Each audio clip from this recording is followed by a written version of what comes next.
Umusad man ang panibagong mga reklamo laban kay VP Sara, kumbinsido ang isang political analyst na titimbangin ito hindi lang dahil sa ebidensya, kundi sa karera ng mga senador sa politika.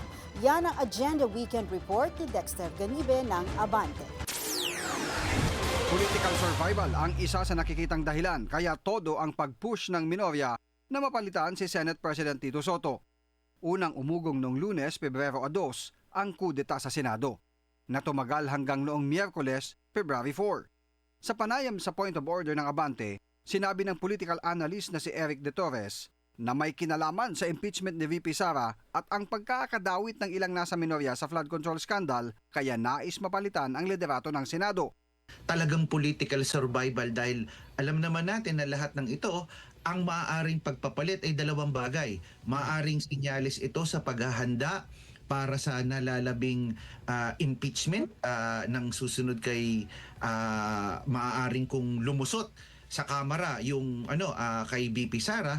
At ikalawa naman, yung pagtingin na kung saan sila mismo o yung failure to protect nga, yung mga kasama nila. Pero dahil nadiskaril ang planong pagpapalit ng liderato, uusad sa full-blown trial sa Senado ang impeachment laban kay VP Sara. Pero posibleng mananaigan niya ang pagkonsidera ng mga senador ng kanilang political na karera sa 2028 elections kung aabot man sa botohan. Kung ako ay re-electionist, mag-iisip ako sa paraan ng pagdedesisyon ko dahil maaaring maapektuhan ang pangkalahatang boto ko sa 2028. Oo. 12 sa mga senador ang gagraduate na sa 2028. 8 rito ay mga re-electionist o maaari pang tumakbong muli na senador, sina Robin Padilla, Loren Legarda, Raffy Tulfo, Alan Peter Cayetano, Cheese Escudero, Mark Villar, JB Ejercito at Jinggoy Estrada. 4 naman ang di na maaring tumakbong muling senador, subalit maaring kumandidato sa mas mababa o mas mataas na posisyon. Kabilang dito sina Senator Win Gatchalian, Risa Ontiveros, Joel Villanueva at Mig Zubiri. Kaya kahit nasa mayorya man anya ang isang senador at umabot sa botohan ng impeachment, maaring kumiling sila sa VP dahil sa malakas na hatak nitong botante sa Mindanao at kalahati ng Visayas region.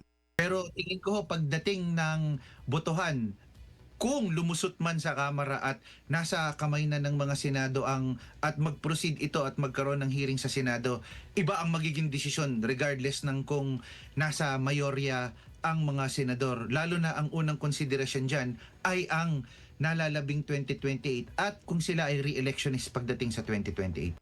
Inaasahang bukas uusad ang mga impeachment complaint ng Vice Presidente sa Kamara. Una nang sinabi ni Senate President Tito Soto na kapag naiakyat sa Senado ay forthwith niya itong aaksyonan. Para sa Agenda Weekend, Dexter Ganibe, Abante.